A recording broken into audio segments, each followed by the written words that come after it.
Hola oyentes de Radio Sefarad, seguimos recorriendo la geografía del Yiddish de la mano de Varda Fishbein. ¿Qué tal, Varda?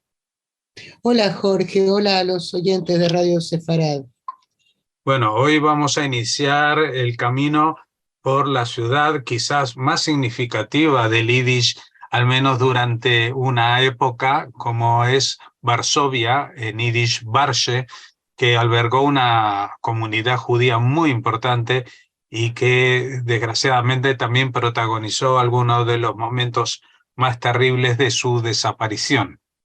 Sí, Jorge, pero podríamos decir que a lo largo de toda la historia judía de Varsovia, la capital polaca desde tiempos inmemoriales, los judíos tuvieron problemas, idas, venidas, como en muchos otros lugares. Lo que pasa es que en algún momento, sobre todo finales del XIX y principios del siglo XX, se convirtió en una comunidad muy grande, tanto la propia capital como el país, que luego desgraciadamente el nazismo terminó con ella, ¿no? Hoy vuelve a haber vida judía, pero no es lo mismo. Y bien, eh, es emblemática de la historia y la cultura judía askenazi de esa zona del continente. Fue capital de Polonia entre 1596 y 1794 y luego, más recientemente en el tiempo, desde 1918, en que vuelve a haber una república polaca tras la Primera Guerra Mundial hasta la actualidad. Pero la historia y la cultura judía que acabamos de mencionar se iniciaron algo tardíamente. En la Edad Media la ciudad era parte del ducado de Mazovia, una región poco poblada que recién escogió su capital en la segunda mitad del siglo XIII. Y Varsovia era entonces un pequeño pueblo de pescadores situado en la ribera oeste del río Vístula. De modo que la historia oficial de Warszawa, el nombre polaco de esta capital, se inicia a finales del siglo que hemos dicho. Pero en el siglo siguiente, en 1569, el monarca Segismundo III decidió trasladar la corte situada en la que hasta ese momento era la capital, Cracovia, a Varsovia. Desde entonces fue creciendo en tamaño, población y belleza, además de en cultura, a tal punto que llegó a describírsela como la París del Norte. En efecto, hasta la Segunda Guerra Mundial, Varsovia se consideraba una de las más bellas ciudades del mundo.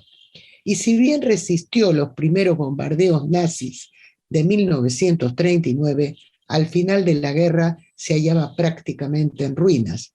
La deportación de la población judía, que los judíos confinados respondieron con el levantamiento del gueto de Varsovia, provocaron su casi total destrucción tras un mes de lucha en el año 1943.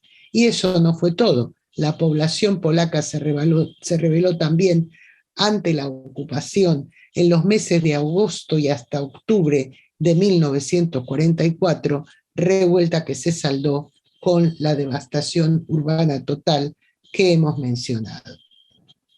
Fue entonces cuando volvió a ser apodada, en este caso como Ciudad Fénix, por las muchas veces en que supo renacer durante su larga historia, como en este caso en que al término de la guerra fue completamente reconstruida, una verdadera proeza si se toman en cuenta los datos oficiales que declararon que el 85% de sus edificios quedaron en ruinas.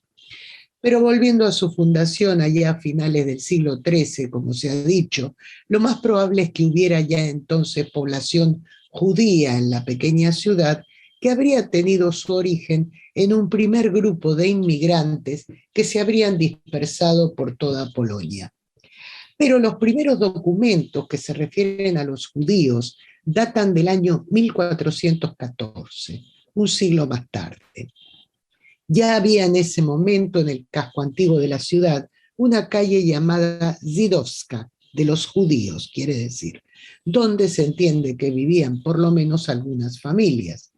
Las primeras construcciones identificadas claramente como tales son una sinagoga y un cementerio situados en una calle conocida como Vasky Dunay.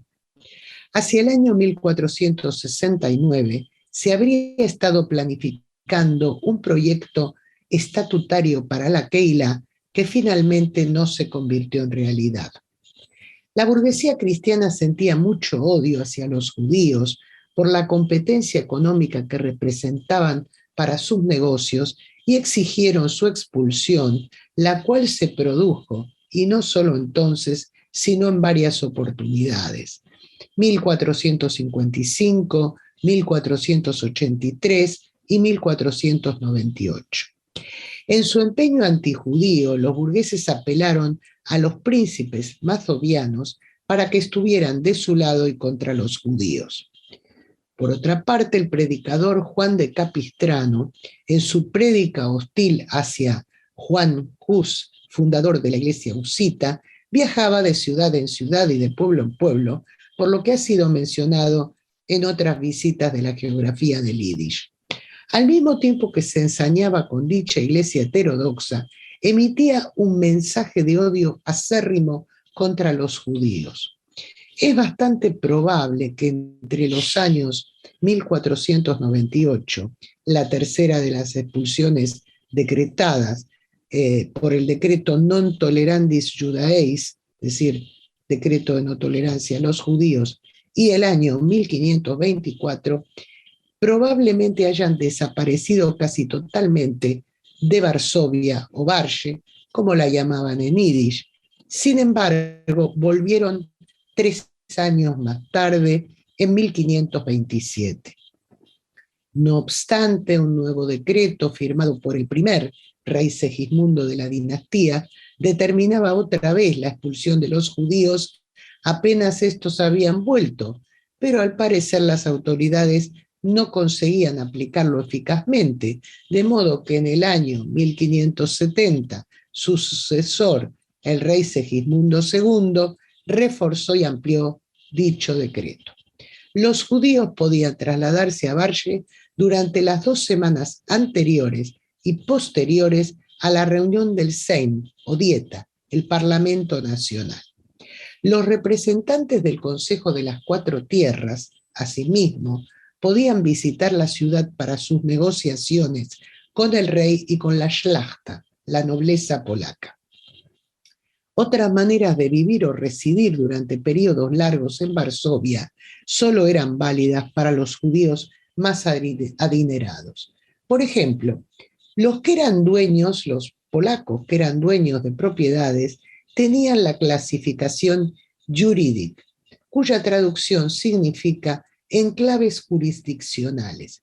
Estos enclaves no respondían a la jurisdicción municipal, sino a los propietarios de la ciudad o de la región, normalmente pertenecientes a la aristocracia y en ocasiones a la iglesia.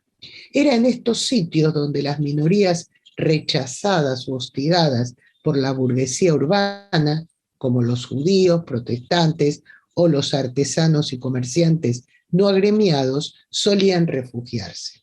Otra fórmula extraña era que en épocas en que no se sesionaba el Seim en Varshe, los judíos podían obtener vía libre para entrar en ella comprando un billete. El billete era una suerte de permiso que valía por una estancia de 15 días. El precio, lo que en aquel momento las autoridades municipales decidieran. En las últimas décadas del siglo XVI, tal como era habitual en la Edad Media, habían cambiado las fronteras y Masovia, de donde era capital Varsovia originalmente, ya pertenecía al Reino de Polonia. Eso coincidió con que tanto la región como su capital, Varsovia, iniciaran un importante despliegue.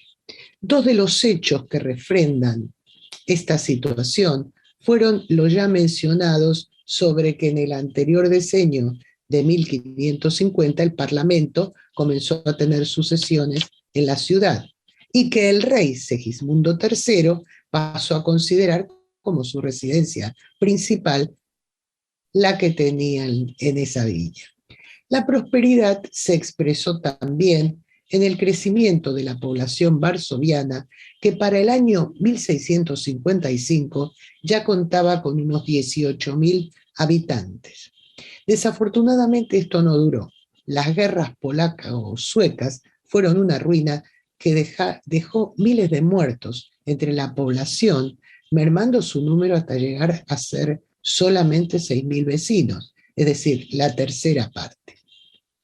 Más tarde, Barche llegó a tener más de 100.000 habitantes en el siglo XVIII, sobre todo por una serie de reformas que atrajeron a la inmigración, creciendo en prosperidad y desarrollo, fundamentalmente tras la primera partición de Polonia del año 1772. Pero estas circunstancias no sirvieron para aplacar el antisemitismo de la burguesía cristiana y muchas restricciones legales hacia la población judía seguían en vigor. De manera que, como se ha comentado antes, los judíos residentes en la capital se acogían a aquellos enclaves que hemos descrito como jurídicos. Para ello, alrededor del año 1788, podían refugiarse en 15 enclaves de este tipo, como por ejemplo uno de los principales, llamado Príncipe August Sulkowski. Probablemente este príncipe haya sido el dueño del enclave. Y ahí los judíos fundaron un asentamiento que llamaron Nova Jerozolima, Nueva Jerusalén, situado en las afueras muy cerca del límite con Varsovia. Pero esto tampoco satisfizo a los burgueses ni al ayuntamiento de la ciudad. Con gran insistencia y persistentemente consiguieron influir sobre el monarca para que declarara que el asentamiento era ilegal y fuera desmantelado, aunque el Consejo Permanente se opuso y hasta intervino también en contra de la medida. El embajador ruso en Varsovia, Otto Magnus Stackelberg, un hombre de gran poder e influencia en la política de la región por entonces. A la primera partición que hemos señalado recién, de 1772, le sucedieron otras dos en 1793 y 1795, pero la situación de los judíos no sufrió ningún cambio a mejor. Las sesiones del cuatrienio anterior del Parlamento, entre 1788 y 1792, habían tenido como tema en muchas ocasiones la cuestión judía y se habían producido fuertes discusiones sobre su estatus en Varsovia y en Polonia en general. Tanto por parte de los judíos como por parte de los burgueses cristianos, se presentaban argumentos orales y peticiones por escrito defendiendo cada uno sus propias opiniones. Los miembros de la burguesía se oponían sin fisuras a la mejora más mínima en el estatus de los judíos. Una de sus acciones más relevantes fue que en la primavera del año 1790, sastres y peleteros se manifestaron ante la Casa Consistorial para exigir la expulsión de los judíos que aún residían en Varsovia. Esta reclamación fue elevada al Sejm por el propio alcalde de la ciudad, Jan Deckert, y finalmente se obtuvo una victoria que se plasmó en un nuevo decreto de expulsión que se extendió también a los judíos residentes en el área suburbana, con una única excepción, la de aquellos comerciantes que tenían concedido un derecho especial de residencia. Amparados en este decreto de expulsión, muchos vecinos cristianos generaron disturbios violentos contra los judíos. Uno de los más significativos fue en el mismo año 1790, en el mes de mayo. En dicha ocasión, un sastre apellidado Fuchs atacó unos talleres judíos situados en el patio de un palacio de la calle Senatorska, donde se agrupaban numerosos de estas pequeñas empresas. Luego huyó por una puerta lateral, ya que los operarios que allí trabajaban bloquearon la puerta principal del edificio. Al huir y no estar ya al alcance de la vista, los partidarios y colegas de Fuchs comenzaron a difundir la mentira de que los judíos habían matado a un sastre, Sick. Pero un empleado de la Keilah lo encontró y lo llevó a rostro descubierto por las calles para que sus colegas lo reconocieran y vieran que estaba vivo y libre de daños. Sin embargo, eso no sirvió de nada porque la turba ya había desatado el pogromo, generando una destrucción enorme en varias calles de dos de los barrios donde se situaban los talleres judíos. Esta violencia, que comenzó teniendo como objetivos a la judería, se generalizó hasta abarcar y agredir también a la shlachta, la nobleza, los dueños de los yuridiki, donde los judíos se refugiaban para evadir las leyes que impidían su residencia, como se ha dicho. Y como es obvio, los antijudíos tenían un gran resentimiento también hasta esta clase social. En este caso, por la influencia que tenía la nobleza, los responsables de la violencia fueron duramente castigados, pero se hizo evidente la resistencia que había a permitir que los judíos residieran en Varsovia. Pese a que en la Constitución que se votó en 1791 hubo una mejora de las condiciones de vida de las ciudades polacas, la excepción fue la minoría judía a quien no se le relajaron en absoluto las restricciones, sino que por el contrario desaparecieron, como hemos dicho, la opción de refugio que tenían en los yuridiki, porque estos fueron abolidos y se crearon nuevos tribunales con una magistratura única que regía la justicia en toda Varsovia. Fue precisamente este mismo organismo con mayor poder que renovó el decreto de expulsión del año 1792. Recién cuando el país pasó a estar bajo gobierno prusiano, cuando se produjo la tercera partición de Polonia, hubo un alivio en las condiciones de vida y residencia de los judíos en Varsovia y en todo el país. El nuevo gobierno otorgó la autonomía a la minoría judía como a otras y se reconoció a la Keilah concediéndole estatus legal y oficial en el año 1796. Asimismo, se les otorgó el derecho de legislar sobre ciertas materias internas de la comunidad y a tomar las necesarias medidas para garantizar el cumplimiento de las obligaciones impositivas. No obstante, los prusianos, como las anteriores autoridades polacas, plantearon restricciones a ciertas actividades económicas, prohibiendo que los judíos las ejercieran, y algunos pobres y desempleados fueron expulsados hacia las zonas que por la partición realizada le correspondían a Rusia y a Austria. Continuando con otras reformas, en los primeros meses del año 1802, los prusianos acabaron con los privilegios feudales sobre las zonas de las ciudades polacas que habían anexado a su territorio, de modo que a partir de ese momento los judíos podían acceder y vivir en todas partes, Varsovia incluida.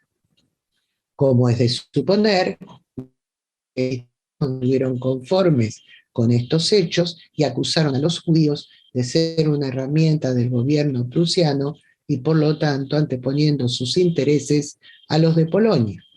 Con el ánimo de apaciguar a estas fuerzas hostiles, la magistratura prusiana en Varsovia decretó en 1806 la expulsión de los judíos de ciertas calles de la ciudad durante 2 años. Pero este dictamen nunca se llevó a la práctica porque antes de ponerlo en marcha, las tropas napoleónicas derrotaron a Prusia y se creó el Ducado de Varsovia, que quedó bajo las órdenes de las nuevas autoridades francesas.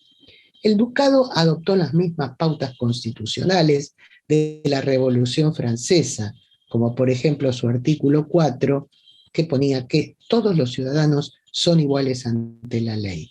Bajo esta premisa, los judíos podían votar y ser candidatos al Parlamento polaco, algo que junto a la abolición de la servidumbre, también inspirada en la Constitución francesa, despertó la hostilidad de los polacos.